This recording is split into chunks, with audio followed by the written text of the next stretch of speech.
Hey guys, so today you and I are going to talk about older software engineers. So let's get into it. So the question in question was, Frederick, how do you view an older software engineer who is older than you by a decade or two, but it is at the same level or higher than you in your company? Well, I usually don't judge based on age. I don't really. It's sort of like asking how would I mean, it used to be the case that I thought that the software developers who were senior, I didn't really think so much about how old they were or so forth. I just counted the amount of years that they had been programming, if that makes sense. And some of the people that I started working with when I first started out as a software developer were in their late 40s or 50s, mid 50s, something like that, and they'd been programming for 16, 20, I think 25 years, something like that. And to me at the time, I mean, these were basically walking demigods. They were everything I wanted to be when I grew up. And then I got a little bit older, and now when I'm not. No, I don't know exactly how many years now. It's not. It's getting to be close to 10 years, something like that. I don't know when this video is going to come out, so it's probably going to be around that sort of mark, right? After working for a while now and sort of reaching the levels where you start to meet on a more regular basis the software developers that I used to look up to a lot, like I've come to the conclusion that it was a sort of like I wasn't completely off the mark, but I included more people in my worship when I was a junior than what was appropriate, if that makes sense, because I was just looking at all of these very like elderly, like middle-aged men who seemed to know everything. But that was more because I didn't know so much. And then I came a little bit longer in my career and I started knowing some stuff myself, and now I've started to realize that, as I've said in a few videos before, it's the quality of the years that matter. Because now when I meet, the way I view the software developers who are older than me by a decade or two, they are the ones that are good are very interesting to talk to, because usually they have knowledge that is very, very deep, and they have really great stories from like programming concepts that I've never even. I mean, they've been coding since the beginning basically, and they have so much. They have a lot of very great perspectives on a lot of things. But then you have the people that I truly despise with the fire that is it burns with the intensity of 1,000 suns, because some of them are not quality people. They are basically just they're incompetent to the point where it's frustrating, and outdated to the point where it's frustrating, where they will slow down anything they touch, and they're hiding the like, or rather it's the management can't actually tell that these people are way past their expiration date, because they've just gotten older. They haven't actually improved. They haven't kept on pushing it. They reached a point a long time back where they didn't give a shit anymore about learning new concepts or actually keeping up with the times and so forth. And this is, incidentally, guys, the exact same thing I've been telling you about every software developer.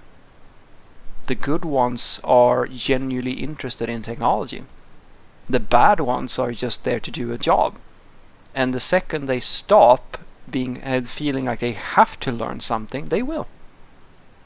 And when they don't do that for a while, they become incompetent managers usually, which are the sort of people that I usually deal with. I deal with architects and solution architects and all these sorts of nothing or things that are very important, roles that should be held by the best and the brightest, but they're not held by the best and the brightest. They're held by old farts. They are. Well, not always. I mean, the most of the people in my age group hold those sorts of positions as well. I myself included, but that's not exclusive to my age group. I mean, as I said, it's not an age thing. It's more about who you're dealing with, and usually the people who are 10, 20 years older than me, they are, as I said, they're either the same sort of, they're my blood, they're genuinely interested and they know so much and they have a lot of great perspectives, but they are not exclusive in any way. There's a lot of the people, of the social people, who are like systematically grinding everything down to a halt because they've lost their hunger and fire a long time ago. They're not really interested in learning anything, and every single time anything needs doing, it's sure as hell not them who's going to do and make it happen, unless it's a meeting where they have to do literally nothing apart from sit in on that fucking meeting, and that's it really. That's all they actually have to do. But produce things, come up with ideas or solutions, nothing like that. Not at all. The norm is that you get someone else to do. You put people in meetings until someone else does it. Someone who's younger and hungrier, etc., etc. It sounds like a cliche, guys, but there's always a grain of truth to these things. As I said, I don't believe that it's not an age thing whatsoever, because I work with people who live their lives this way. If you want to see people as an example that do this for a living, look at the product owners. The average product owner is basically a person who cannot come up with any ideas to solve any problem. Their one trick is to connect the right people so that they can do the thinking for them. I've always found that to be true. Like, I'm not saying that they're stupid. I'm saying that they are not idea people. They are not innovators, creative people.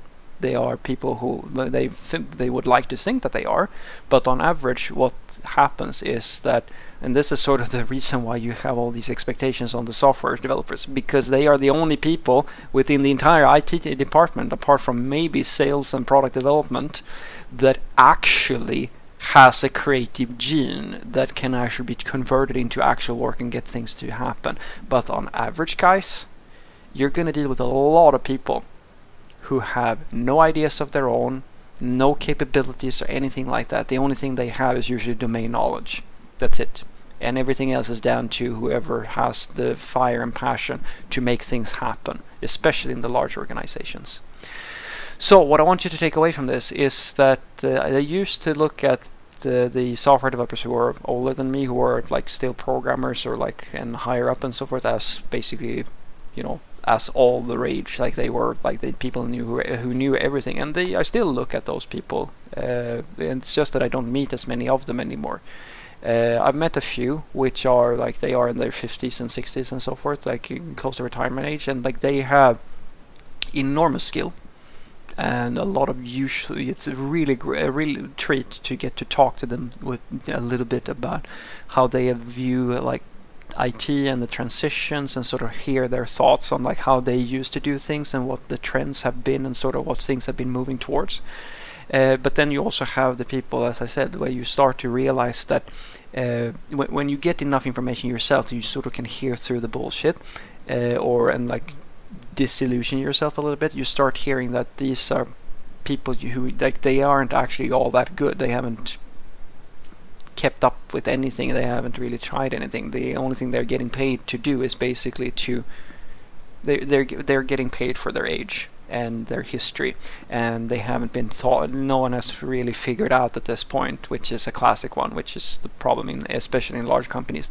They haven't figured out that these people can't actually do anything. They're just basically the extra seat warmers in a meeting, and in some cases they might be able to answer a domain question or something like that, and that's in of itself a problem, because then you're literally only hiring this person because they've been working in the company for so long that they sort of know stuff, and if nobody else knows stuff, what the fuck are you doing? you're paying this person I don't know how much when you could have documented stuff instead and spread the knowledge and make more people productive. That's just my 2 cents on the matter at the very least. So that I would say sort of summarizes my view on people, because as I said, like, I don't really think about how old a programmer is. It's just that at the stage where I am at in my career, you're going to have to be a person who is either enormously talented, and it doesn't matter if you're 20, 30, 50, 40, 50, whatever you are, or you're going to have to, in some other fashion, have something that's very interesting and valuable to say. And I've always found that the same thing is true. It doesn't really matter after your first 5, 10-ish years how long above that you've been working, because then it really comes down to the person. I've worked, guys, with people who have been working for 20 years who are useless, literally useless at what they do.